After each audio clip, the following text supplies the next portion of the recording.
is there such a thing as good and bad chiropractors? Yeah, there are. And what are the telltale signs? Because I think some people have this misconception, right? With like, hey, I'm not going to a chiropractor because they just might even mess up my back even more. Yeah. So how can you, our listeners know the difference of, one, you should probably go see one, right? Where it's more than just exercising. Because I think a lot of people assume hey, I just need to be active and that go away. So one, when should you go see a chiropractor? And then two, how do you tell a good chiropractor from a bad chiropractor? Okay, it's time for Ask a Chiropractor, where we ask the questions we probably should have asked years ago. And we're joined by Andrew, a chiropractor who's about to explain why our bodies are betraying us. And Dawn Marie, who's here to make sure we don't sound completely unhinged. Good morning, everybody. Good morning. Good morning. We have Andrew back. Good morning, Andrew. Hello. Dawn Marie. Marie. I'm Debbie. How are you guys doing, first of all? How are you, Andrew? I'm good, thank you. Holidays were good? Yes, holidays are good. Weather could have been better, but... Yes. I mean, it stopped raining. It's just fucking cold. It's very cold. It's hella cold. Yeah. And what's new with you, Dawn Marie? Happy New Year. Yeah. And adjusting to, I think I did a lot of good rest. I didn't overexert myself doing too many things this holiday. And now going, okay, that felt good. And how do I keep my level-headedness for the rest of the year and everything? You got this. Yes, I got this. Debbie, how are you? I'm good. Tired. Yeah. Tired. Holidays, obviously, always great. New Year, unfortunately, my dog got sick. Oh. Armani? Yes. Okay. So, he has this IVDD because of his spine. Basically, he's a French bulldog. So just already born with, these issues. And so, this holiday, we woke up and he couldn't use his back legs. And so we've been dealing with that. And then our other dog, which is a mutt, we've had her for... Abby? Yes. One of her back legs, she's kind of sensitive to it, so she's not putting any pressure on it. So we took her to the vet too. So we're thinking it's probably arthritis, but we're not 100% sure. So we're watching her. And then to top it off, because these dogs just didn't, they want to give us more stuff to do. Abby, so we have a backyard and we let her out. And so in the last 2 weeks, she's got skunked twice. So we've been dealing with that too. What coloring is she? So the first time we let her out like we normally do. And we were downstairs. We had the windows open because we had people over. We were playing poker. And all of a sudden somebody was like, what is that smell? And we're like, what are you talking about? And then we could slowly it started drifting in. And then we're like, that's a skunk. And then we're like, oh my God. It's the first time it's ever happened. Worse. Yeah. And so she comes in and we're like, everybody just freaks out. We run towards the back. And so we had to deal with that situation. Yeah, because skunk oil, if it's on the dog, it comes... Yes. Found out from a colleague, their dog got sprayed and came in the house. Yes. It was rolling around everywhere. Yes. They were bugging. You have to have it defunct. Yes. And that's costly too. Oh, yeah. Everything. And so... the vet? So house. The house. Oh. Oils, if the skunk oil... It stays there in the house. So basically, she gets skunked. Yeah. She comes in and she actually did roll on our carpet, on our carpet. And then we figured out no. And so my daughter grabs her. Everybody's useless. We're all useless except for my daughter because she's freaking out because it's her dog. And she's like, we got to take her to the vet. I'm like, no, wait. Literally, it's 1 o'clock in the morning. Yeah. And so I ChatGPT'd it. It was okay, so thank God for ChatGPT. We took her outside. We washed her outside. We did the whole concoction of baking soda. It was actually baking soda, hydrogen peroxide, and a couple drops of dishwashing soap. Okay, and extract the oil. Yeah, so we did that. We did the whole treatment on her outside in the freezing cold. Yeah. And it was just and then in the meantime of me and my daughter handling that, we had her boyfriend and my husband dealing with the inside because she had actually rubbed herself on the carpet. It sounds like a nightmare. It was a horrible nightmare and we've been dealing with it. So after a week, So we figured all that out. And then after a couple days ago, my daughter comes knocking on my door at 3:00 in the morning. And she's like, that stupid dog did it again. What happened? She's like, I think she got skunked again. And I'm like, where is she? And she's like, I just kept her outside. And so she did get skunked again because we could smell it in the backyard. So we're just like, okay, she's not allowed in the backyard anymore until we figure out what to do with the skunk. Yeah, got living somewhere back there. Yeah, because our backyard is like right in back of it is a creek. And so, you know, we have a deck, and so it's a home for You're going to capture that skunk. Yes. So you don't like. So to your question, how is things going? I'm exhausted. Yeah, I'm exhausted for you. I'm so sorry. Well, don't mind my voice. I'm getting over this cold. I had a gnarly cold earlier in the week when we got back from winter break.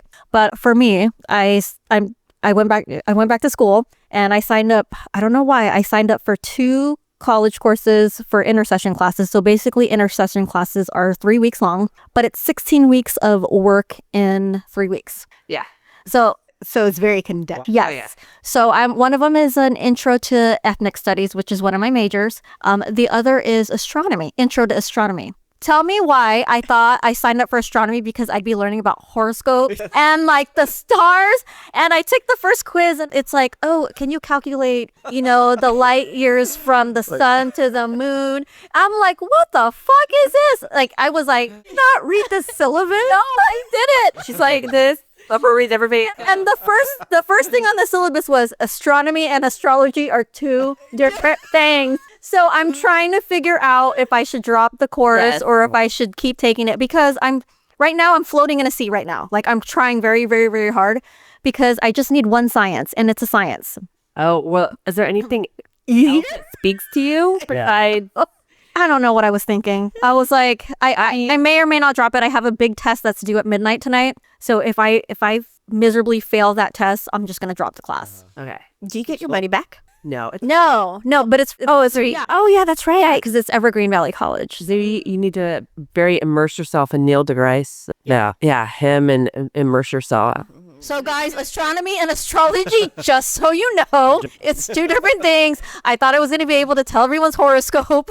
We're at a round table. You just see the magic balls and going. And So anyway, This isn't what I signed up for. like, I thought I would memorize everybody's sign by their birthday. It's just Liza being Liza. Things like this always. Well, good luck for your test. Oh, thanks. but ethnic studies course, is it specific to a time, or is it everything going on? This specifically is for like indigenous peoples and the history, like colonization and California specific, or just all over. Okay. But it's funny because, okay, I'm like going off course, but you know, taking this class really opens your eyes, because you think like in school you're taught that Christopher Columbus found you know No.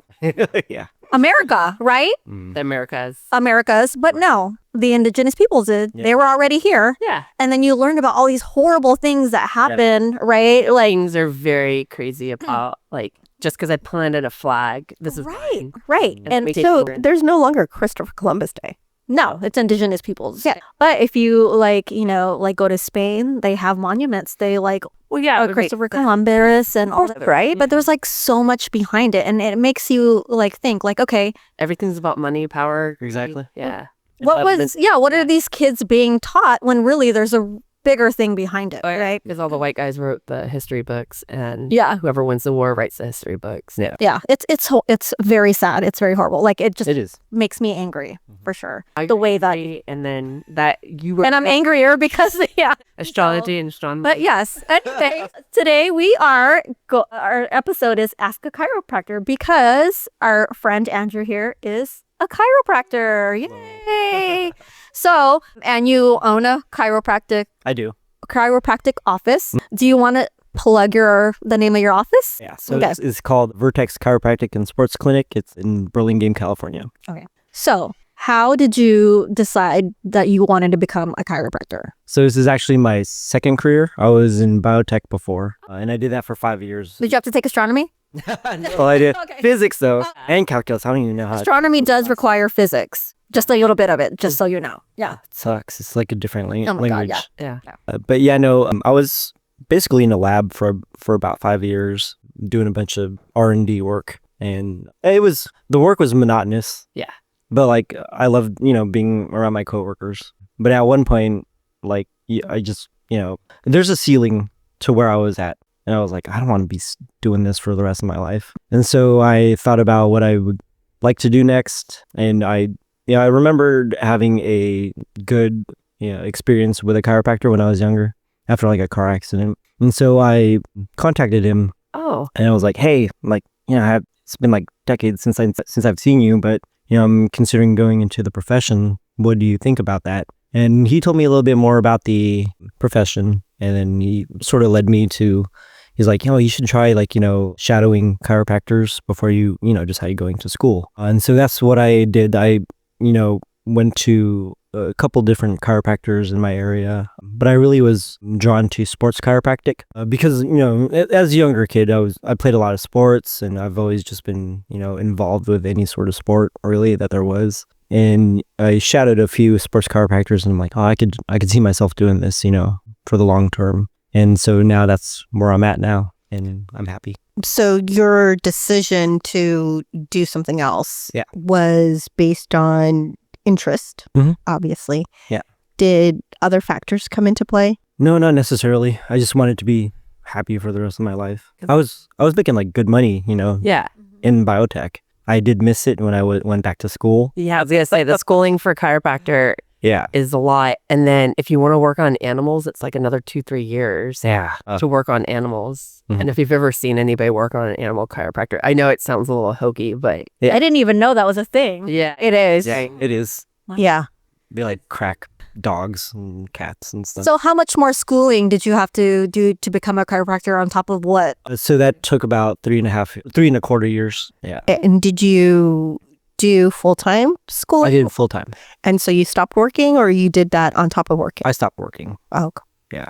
That's great that you're able to do that for sure, to get that out of the way. Oh yeah, for sure. But I was like 28 at the time when I first started school. So I mean, I consider myself older because the rest of my class, they were like early. Right out of high school. Yeah.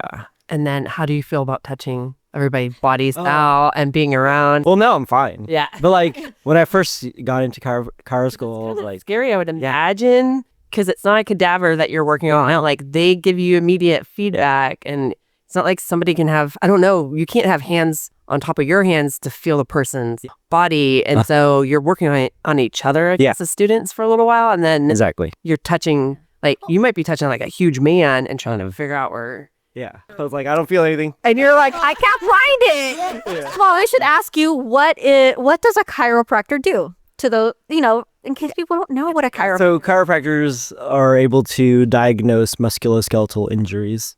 And then based off that, most people think, or I guess what a chiropractor is most known for is the adjustment. So basically, if you're on any sort of social media, I'm sure you guys have seen like the ASMR cracking videos. That's essentially what people think of as a chiropractor. But we could do so much more than that. And that's what I do at my office, essentially. And when did you, like right when you graduated and got, certified to become a chiropractor, did you right off the bat know that you wanted to own your own Eventually office? I did. Okay, Eventually. so you started off working out of like another office. Okay. Mm-hmm. Yeah. So I've spent a few years under different sports chiropractors, gaining experience and, gaining different types of like modalities to learn. And then once I was ready, I was like, hey, I'm going to put this all together and make it my own. And that's what I did a few years after. Nice.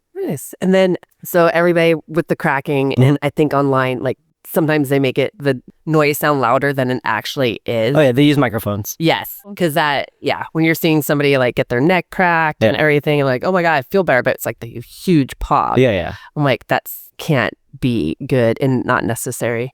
But what modalities have you found have enhanced your practice besides just you being, now you're a very in tune technician on somebody's body, but eventually you're gonna phase out with your own body in some respects. So what other modalities do you have in your office to offer your patients? So I work a lot on the soft tissues as a sports chiropractor. One of the best modalities that I use currently is something called shockwave therapy. Oh, okay. Is it like electrical stimulation? No, it's not. It was something Completely different. different. Oh, okay. Yeah. Okay. Yeah. It uses essentially what shockwave therapy does is it uses sound waves Yeah. coming from a machine to specifically target tissues that are not healthy. So tissues that are injured, you have knots, trigger points, any sort of scar tissue. Yeah. This will help to loosen up, and it will also help you recover better because it does stimulate the recovery cells.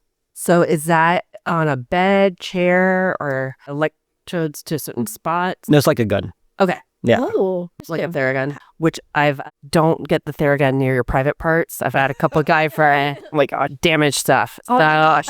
don't put anything here. I know, yeah. Like, Talking about boys. Yeah. That's great. That's really good. And you found good results with that? yes, Okay. tremendous results. Is it a new thing or it's been around for a It's while? a fairly new, Okay. newer modality, Okay. but it's been around for like 2 decades now. I feel. And then I have to ask, because I'm a PE teacher, but I kind of like looking into all this other stuff too. What about fascia, and how are you seeing that? Because that's the new hotbed word. I feel like. Yeah. What's for- that? Do you want to? Yeah, what's Essentially, fascia? fascia is just is a layer on top of your muscles. Oh. Sort of like, if you think of it as like saran wrap that keeps everything together. Yeah. But we're starting to learn more about the fascia. Like now we're starting to learn like, oh, they actually do have, like, you could feel pain through the fascia. So sometimes, like, if you have meat, there's like a thin, very, very, very thin layer Mhm. that looks clear and transparent that you Yeah. feel. That's the fascia. Oh, Yeah, right. okay. So your whole muscular system has fascia over it, but you might have done something where there's trauma and it's knotted over here, so it won't let anything relax on the opposing side. Yeah. Interesting. So until you get that worked out, then everything else can start to trickle and release. Yeah. So what you do to one side of the body, you definitely have to figure out what's happening on the other side, because your body likes to compensate. Exactly. It's really smart. Uh-huh. Yeah. And you have shoulder pain over here. Well, then this side's overworking until you get that figured out. So it is very interesting. But fascia is always the hotbed word right now, and how to seeing like some masseuses that are really into it, and that it's not a comforting massage. No, it sucks. Is that like a deep tissue thing? It Like really specific deep tissue. yeah. It's not Or fun. myofascial release. Yeah. Yeah. Exactly. I love that. Mhm. But That's what I do. oh, okay. I do my I will come to your office. I will promote it. See, when I think about chiropractor, I just think about Cracking. cracking. Yeah. Yeah. Oh, And yeah. it's a lot more than just that. Yeah, it's a lot more than that. But, chiropractors make money. They'll see a bunch of people during the day to just crack them. And yeah, that's... So how many patients do you think you see in a day then? Oh, me? Yeah. Well, it's because I spend an hour with each patient. Okay. And so that includes like the myofascial work, the exercises that I go over with my patients, and then also the adjustment at the end. Okay. So for me now, it's like around I'm averaging about 5 a day. Okay. Yeah. And then when you're working with a patient, how do you know and see progress with them? Like, what's your measurement tool? Because, you can say, oh, I feel better, but Yeah. what tools do you assess first and then the end product? Well, it's also, I feel for the tissue. I mean, if it feels looser than the week before, I'll note that down. Or, if they're trying to return to a sport, that's how I'll know for sure. Okay. Yeah. Now, do you deal with people who play sports, or just a variety I of? see a variety of people, Cool. but mostly I see a lot of people who are active. Now, so I've gone to a chiropractor years ago. Mhm. One of the things that also I keep in mind is like billing, right? Like, Mhm. does my insurance cover it? Things like that. Is that something that is available, or just Well, curious? For myself, no, I do cash only. Okay, so Yeah, I don't want to deal with insurance companies. They're horrible to deal with. It's a lot. And then you got to hire somebody to deal with all that, Yeah. right? For billing and all that stuff. So Yeah, I just, when I first started my practice, I was like, I don't want to deal with that mess. I'm just going to go straight up cash. got it. have you had any problems with that? No. No.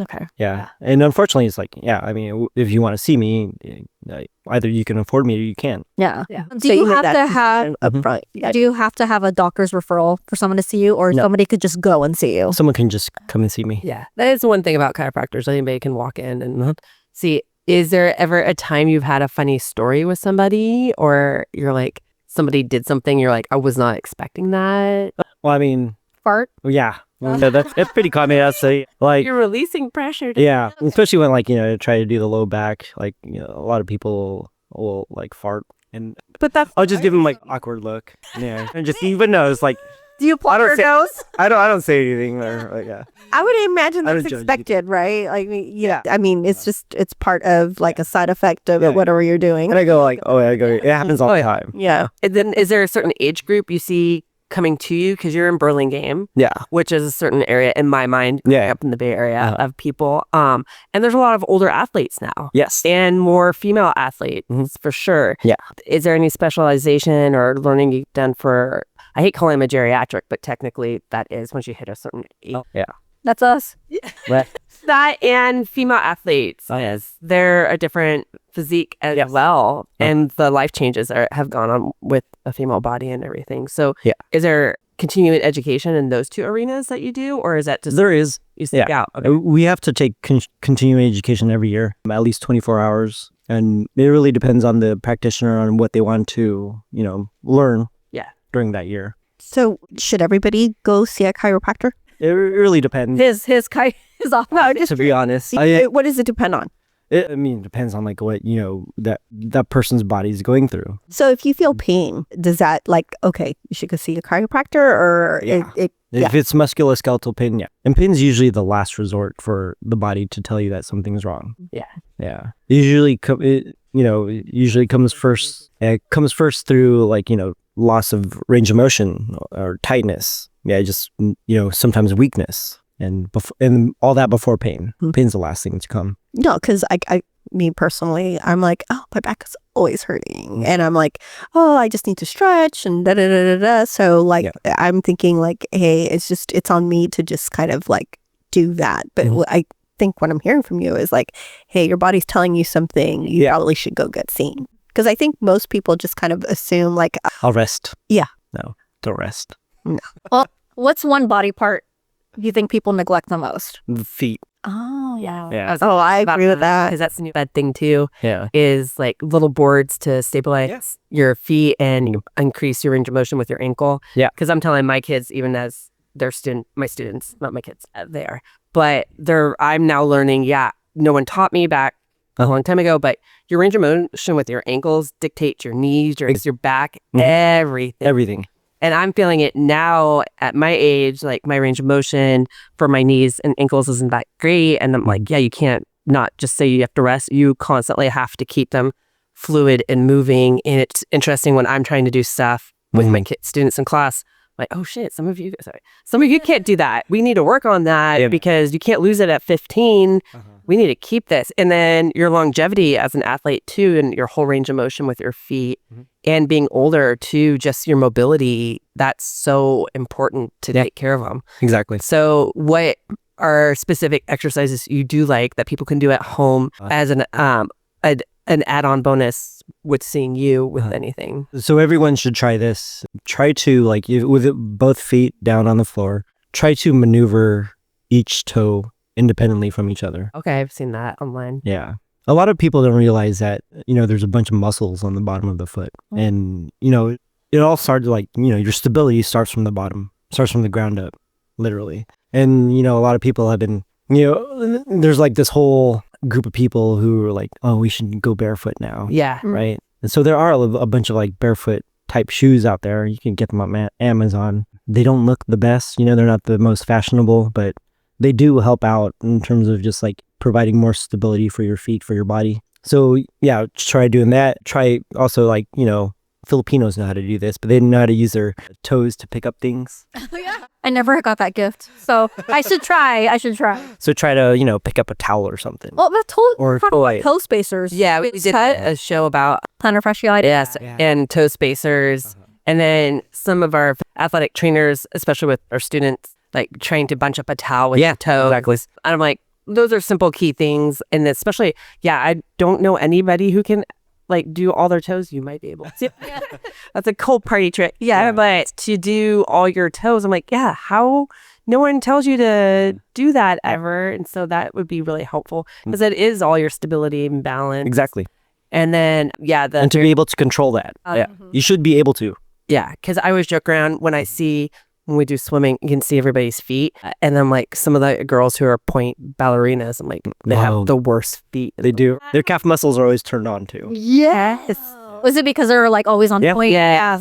But you just see, because then they're like, some of them are burnt out or their injuries because they're going around the clock with certain things. And then, you just have the 14, 15-year-old boy who's going to I'm going to power through everything. Yeah. Nothing matters. Yeah, once they hit a certain age, that's it. And then, so those, anything else you like to recommend? Was the shockwave Oh, yeah. work on the feet as well? Oh, Or plantar fasciitis is really good for that. okay. Not gonna lie, it hella hurts. Like, I'll have people like cry on the table as I'm like working on them. How long does it take?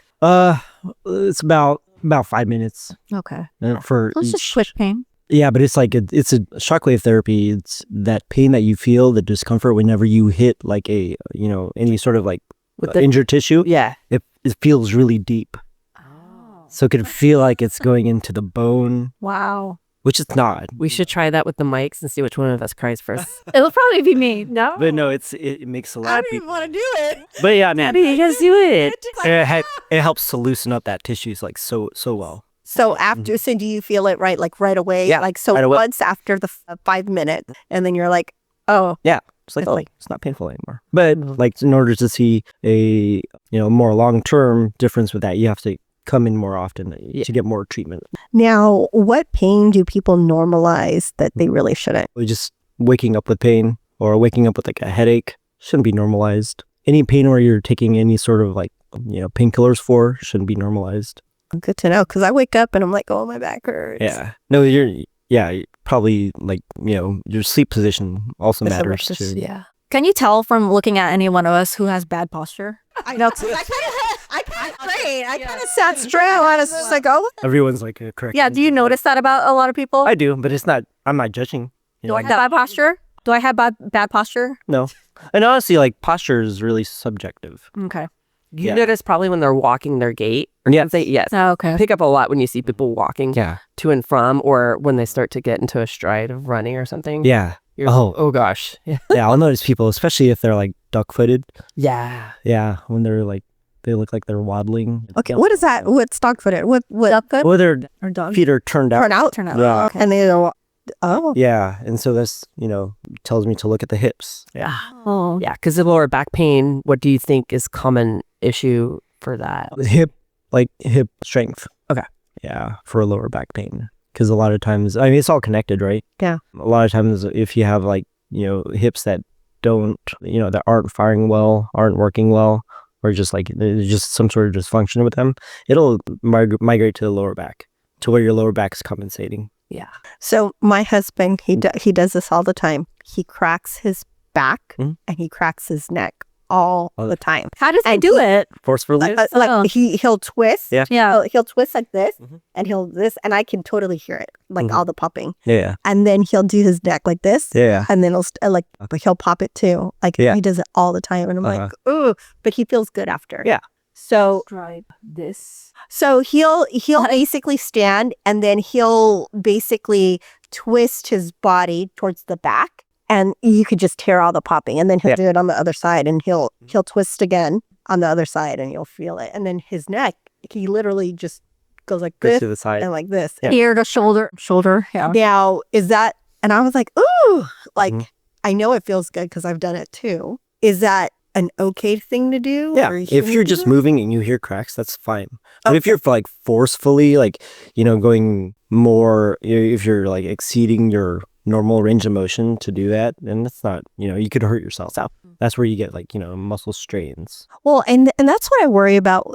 Like, is there such a thing as good and bad chiropractors? Yeah, there are. And what are the telltale signs? Because I think some people have this misconception, right? With like, hey, I'm not going to a chiropractor because they just might even mess up my back even more. Yeah. So how can you, like, our listeners know the difference of, one, you should probably go see one, right? Where it's more than just exercising. Because I think a lot of people assume like, hey, I just need to be active and that go away. So one, when should you go see a chiropractor? And then two, how do you tell a good chiropractor from a bad chiropractor? Okay, so to answer your first question, I'd say that if you start feeling any sort of pain that feels muscular, or if you get injured doing something active, it'd be a good time to see a chiropractor. Also, though, we can, chiropractors can see people just for like maintenance care to prevent injury, because what we're trying to do is we're trying to help you get more range of motion. The more range of motion that you have in your tissues, then the more tissues that you could use for your activity. And that'll help to, dissipate the chance of injury. And for the second one, so if anyone's telling you to come into chiropractic office 3 times a week, do not trust them. That's a lot. That's Just way want your too money. much. Yeah, they just want your money. If they're trying to sell you a package like thousands of dollars to come in for like 6 months, that's way too much. So how often should you see a chiropractor generally?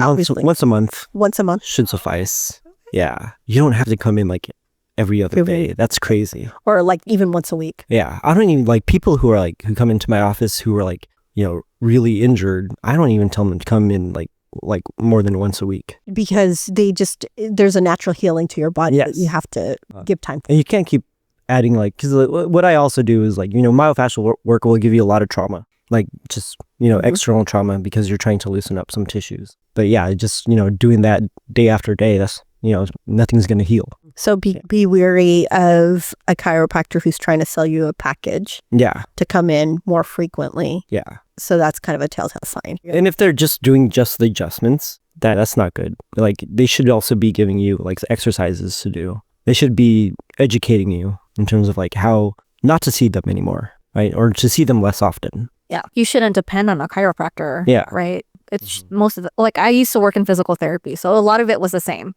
Like our goal was to educate you on your body, why it's happening, show you exercises to keep doing at home, and then that's it. Yeah. But we get patients that get independent, they get independent on the modalities. Like they like the ultrasound, they like the electrical stimulation, they like the, It feels good. Yeah. So they would just still come anyways, or they'd be like, I'm still in pain. So yeah. Got it. And is there such a thing as like going once a month for maintenance? That's what I usually tell my patients. Just once a month for maintenance. Especially ones who come in with no injuries. They're like, oh, hey, if you want to see me again, see me in a month. Yeah. And is there an age like where you're like, you know what, this is kind of too young? No, like I'll see kids. I see some like kid athletes. Yeah, I think like the youngest I've worked with was like 6. Yeah, but then like I'll do the same thing that I do with like adults, but to a lesser degree. Yeah. And try to educate the kid too. Yeah. I saw some in babies. Yeah. Oh yeah, there is people who work on it. I'm not gonna touch a baby. See, that kind of freaks me out a little bit, right? Well, because it's like anything extreme. No. It's like just wiggling the hips. Yeah, or they're pressing like Yeah. like really lightly on the spinous process or something like that. I don't know. Kids scare me, Yeah. The ones that or get infants scare me. Yeah. or the chiropractors that work on big animals. Yeah. Oh my God. But you do see that animal look relaxed afterward. There's an adjustment or something, because they can't talk or say anything, right? It's just Andrew, did you do it on your dog? No, Muggsy wouldn't touch let you? me in jail. So I had mentioned that my Frenchie has IVD, which is basically one of his discs kind of. Yeah. Is it degeneration, disease? Yes. Yeah. Based on his breed, because he's a Yeah. French bulldog. And so one of the recommendations, we took him to the vet. We were getting acupuncture treatment on him, and then some medication. We decided not to do the surgery on him. And, he's progressing Good.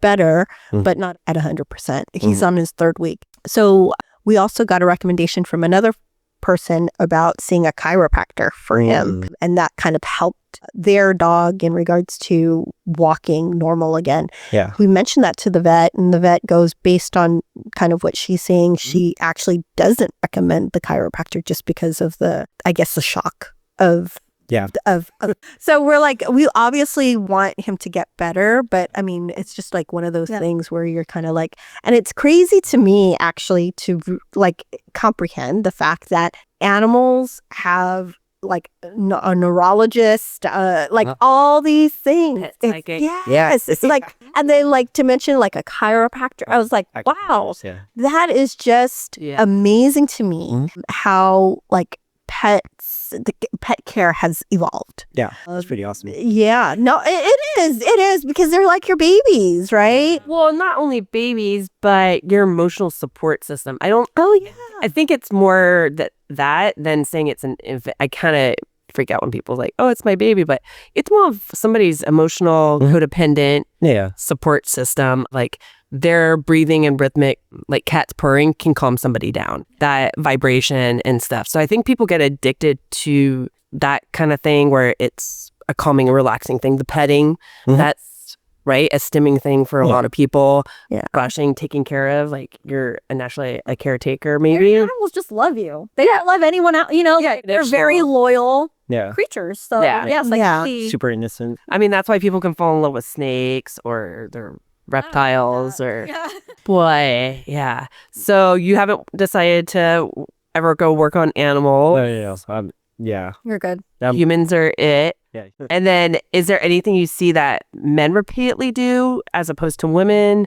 What's their what do women do that are pretty repetitive injuries coming in? You mentioned hips. Is there anything else? I think for just both, males and females, it's just, there's I see a lot of neck issues. Yeah. And that's just because, exactly. Yeah. A lot of people they don't realize they're on the phone so much that they're. I think there's going to be a big boom for OTs and stuff for our students because they're always looking down. And So just the way I look at them when they walk in, and they're looking at their phone, it's just there's forward head posture. Yeah. Their shoulders are rounded forward. So telling me that their chest is really tight, or the pecs are really tight. Also, if you commute for a long time, driving will turn on your pecs as well. Interesting. But so neck, hips, headaches. Have you ever seen somebody and you're like, oh God, I don't want this person to come back? No, actually, I've been lucky in that sense. That's good. Yeah, but then I have seen people, I work on them, and I'm not gonna lie, I kind of beat people up during my treatments because in myofascial release, it's different. It's not a massage. It doesn't feel good. It is quite painful and just uncomfortable at times. But I'll see someone once and I'm like, I'm probably not gonna see them again. Because that it was just painful. It was a painful experience. Yeah. But what's funny is all of a sudden they'll refer a friend a year or two later, and then go oh yeah, they referred me, and they're like, I mean, because I do good work on them, but it's good to know that I don't scare people away in that sense. Does it scare you to do this? Because it's really you said, it can be very shocking. Yeah. Mm-hmm. And so does it scare you? Did it scare you initially, or you've gotten comfortable? I've gotten comfortable with it. Yeah. To where I was just no, I'm going to practice the way I want to practice. And if it doesn't work for the person, that's fine too. I mean, there's other chiropractors out there for them, and there's other people for me. So how is it really, I guess, what's the chance of really hurt, instead of making somebody better, it actually is hurting even more? Yeah. I mean, is that really out there? Well, I mean, personally, I try to be safe with everything I do, especially with adjustments. If someone's not comfortable with the cracking, I'm not going to do that on them because they're automatically, their body is just going to tense up. Exactly. Yeah. And I won't be able to, get that nice ASMR crack on them. Yeah. So I'll just go hey, you know what? I just, I did the muscle work with you. I did, we went over exercises, some mobility work with you. That's fine. We could, see me next time if you want to. Yeah. Anyone who, so another thing in terms of chiropractors you shouldn't trust, if they force any sort of adjustment, don't go to them. Okay. Yeah. Make sure your body. Yeah. Make sure you're comfortable with the adjustment. What do you mean? I mean, with the cracking. Oh, yeah. If you're not comfortable with it. Some people just some chiropractors just oh no, let me just adjust you. You'll be fine. No, you can hurt yourself that way. The ring dinger adjustment. I don't know if you guys have. What's that? Seen that? Is that the neck? Yeah, that neck where they pull. Yeah. We weren't even taught that in school. So describe this. What is it called? So they put this strap on your chin, and it goes around your cervical area, your neck area. Yeah. Oh, we had that in physical therapy. Oh, really? We've used that. Yeah. And then and it literally pulls it. Yeah. Yeah. But they're doing a sharp snap. Yeah. And you're yeah. If a person is just tensing up, that's not going to go. Sounds dangerous. And you could seriously hurt some, neck tissue there. And so I've had people call me oh, hey, do you do this adjustment? And you're no, sorry. Well, what's your take on things like acupuncture and cupping and all that stuff? I'm a huge proponent of acupuncture. I actually go to acupuncturists because I injured my groin, powerlifting. I tore. Wow, Andrew. Yeah, I tore some tendons off the bone. Yeah. And I've been seeing an acupuncturist for just to help calm down the tissues that were just protecting it. It was because it's really tight in that area. But yeah, I've been seeing him for that. I've been seeing him for some shoulder issues that I've been having. And so he's not necessarily like a regular acupuncturist. He does a lot of it's like trigger point work, dry needling. And so in that technique, what he's doing is he swims around with a needle into your tissues till he hits something. Like a trigger point. It feels gnarly. Like a cat's eye area. Yeah, it feels a little weird. Like it'll cause like involuntary muscle spasm. But it's like, oh, that's something. So he just leaves it in there. And also he's able to, it's crazy. I don't even know if I'm like explaining it right, but he's able to manipulate some of the nerves in the area, where like if they weren't firing, he could get them to fire using like, he's a stim on the needles. And like, yeah. And then like, first person on, don't feel anything. But then like maybe 20 minutes into the sessions, like it's pumping. So that tissue in the nerve is like firing again. And that's, something that I can't do as a chiropractor, in terms of like seeing something like, your nerve waking up like that, like automatically. Okay. So I'm a huge proponent of like that sort of acupuncture. Cupping, I do use in my office. Okay. Yeah, it's just another way to loosen up the tissues. And Swing cupping. Okay. So it uses, basically it's like you use suction essentially to just bring back blood flow to the area. So that'll help with the recovery. You will get marks that'll last from like 2 days to 2 weeks. Really depends on how you heal from like a bruise or something. Yeah. But a lot of people like to have them done because like they get, battle marks and they'll show them off. And it's a good way to get all over your body. Yeah, it's a good way to get some conversation going. Yeah. And I think that's how I've gotten like some patients like, oh yeah, I saw someone that had, cupping marks and they went to you. So yeah. So it's pretty cool. But yeah, so I used it primarily to loosen up the tissues. It's just another modality to use. And then the way I do it is I actually have patients move while they have the cups on, which is, it's kind of gnarly too, because it just feels weird. And it's just a bunch of suction. And so like, as you move, you get more tissue underneath the cups. So you can loosen up more stuff. Okay. Yeah. A lot of people are like, I'm like, okay, let's do some cat cows or something while you have these cups on. And they're like, well, I have the cups on, And I'm like, he could do it. And then when I see them trying to like get up off of my table, it's so funny because like they're just so slow. Wait, I mean, you have stuff on your back. Glass, right? Oh well, I use electric ones, so it's plastic. But then like that suction goes in and out, or it's just constant suction. Oh. Yeah, I don't trust myself with a fire, so that's why I don't. I know that'd be insane to Yeah. have that in the office, I guess. Yeah. Interesting. And then, is there anything else that you've added recently to your practice? Recently, no. That's pretty much what I've been using. Shockwave, cupping. I do a lot of like the stainless steel tools. Yeah, the Gershon. Yeah. Okay. The stainless steel gua sha tool. And then, yeah, so I've been using that a lot. I do a lot of mobility work, primarily through something called like FRC, functional range conditioning. And that's like just a lot of like a really specific and just specific movements, essentially just to get the joints like moving better. Okay. Yeah. Oh, interesting. Yeah. All good stuff. That's all my questions for Andrew. Do you guys have any more? So I'm curious on the finance side. I mean, just on average, I mean, you had mentioned that you typically see people for, about an hour. What's the average cost range if somebody like one of our listeners was thinking about going out and seeing? It can range from what to what? It depends on the area and the practitioner. Some people will do just adjustments only for, as little as $20. Oh, that's like that. I would, because when I think of chiropractor, I think a lot. Yeah. But then they're probably also telling you to come in like a couple times a week. And then you'll have people who are more specialized like myself, and that'll probably be, in the area where, I'm practicing at, the peninsula area, that's probably around like, you're probably thinking around 200 plus To come in. For an hour of work? for about an hour of work. Yeah, sometimes even less than that. Yeah.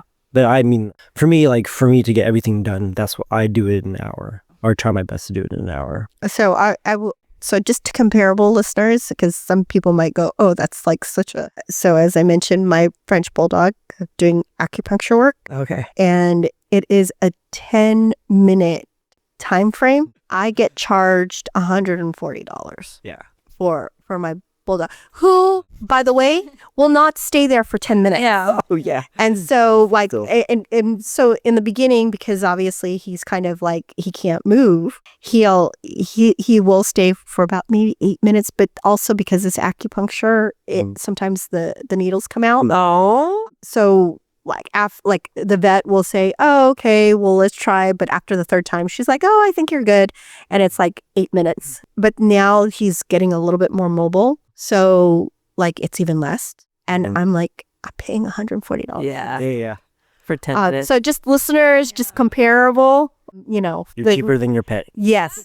Finally. Yes. Well, it's an investment in your body. I say the same thing for therapy. Therapy is expensive. Yep. But you're investing in your mind and, so yeah. So like, because like some people are just like, oh, they've never done it. Should you give like one and done, or you should, like, I always tell my daughter, right, when she eats something growing up is like, hey, you got to eat this, like take 5 bites. After the fifth bite, if you don't like it, then you don't do it. So do you recommend people like, hey, just because you do go once, maybe it's just like the chiropractor that you went or bad experience, you should try it a little bit more, and that'll kind of give you a better sense of whether or not it's for you. There's every chiropractor is different. So this is a matter of you. It's kind of like dating, right? Kind of You got to find your fit. you have to find your fit. Yeah. Yeah. I mean, you can come to me, and if it's too painful for you, then don't come to me anymore. Find someone else. Yeah. Yeah. Or if you find someone who doesn't, doesn't do as much as you want them to do, then, you can come to someone like me. But yeah, don't base your experience with just one person, because everyone's different. Yeah. Okay. Oh. Well, thank you for sharing that. Thank you so much. And check him out. Vertex Chiropractic in Mount Burlingame. And he's also on Instagram. So yes, thank you so much for, sharing all of this with us. Yeah, that was fun. Thank you so much for having me. Thank you.